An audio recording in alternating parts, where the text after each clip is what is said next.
chọc mẹ mờ sờn mẹ nhằm crối hay đã strawberry hay mùi sạch mòn tịnh mau hay đây trong nhằm pizza mùi tôi thùng giờ tôi bán này giờ thông mấy nhà mà đó hay hái này ôi đem mà sao thì có bột ở linh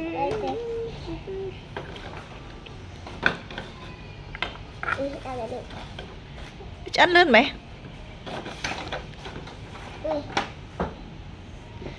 thế nào bà đấy mà hai tận giờ tôi với nhá nó ơi anh chín nhằm ở đâu ạ chín ngập vô từ nhà ạ sự chi không với anh em nhà mỏ hả sự chi không với anh em hai miền ai lôi ôn đấy mẹ sự chi ơi chơi chơi trên lời ạ mẹ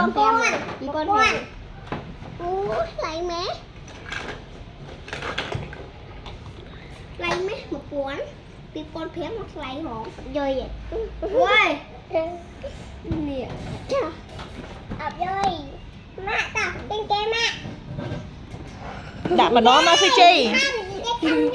vô mà nó mà sư chi mà nó po lương á còn po dê lâu ạ po dê lâu cắt về máu cho nên cái bật tên nào hỏi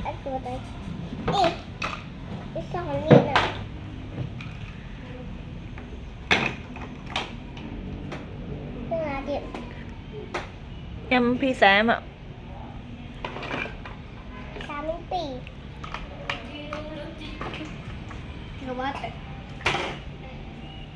cake này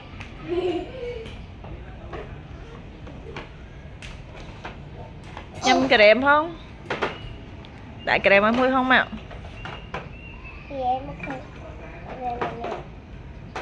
chán này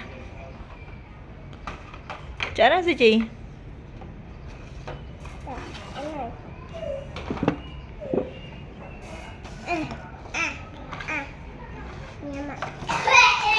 ôi chứ nhanh mai phong sư chi ở dưới nhớ nhà mặc ở liền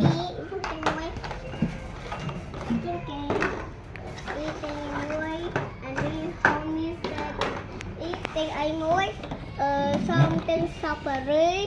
mùi tare mùi thịt nguội nè thôi nè tôi một pizza này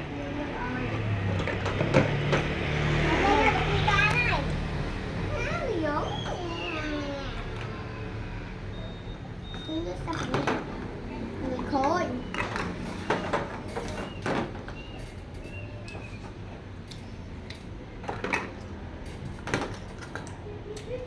con nhân tay ok tuyệt sạch quay xanh mất rồi nó lên hả thật buồn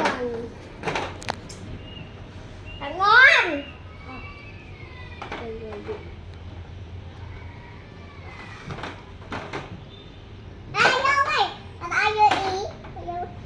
chín nha mới chiếc ăn nhớt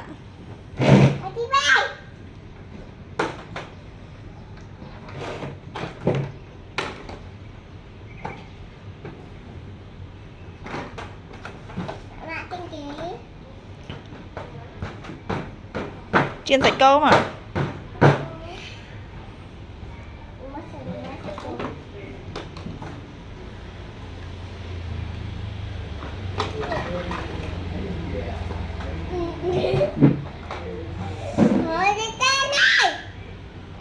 tôi chiên cũng thơm ổn ngọt sư chiên nhà mấy tiết mà có bóng sư chi ạ mà nhâm sạch câu mua họ đồ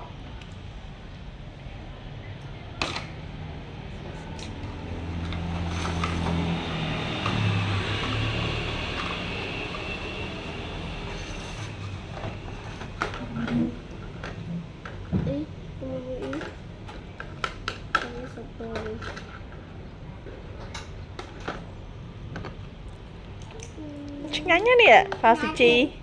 bán này mà cho ai đấy thôi chị chơi anh em đó hả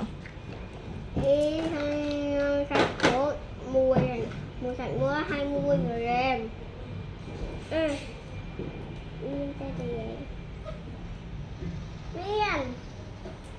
Miền.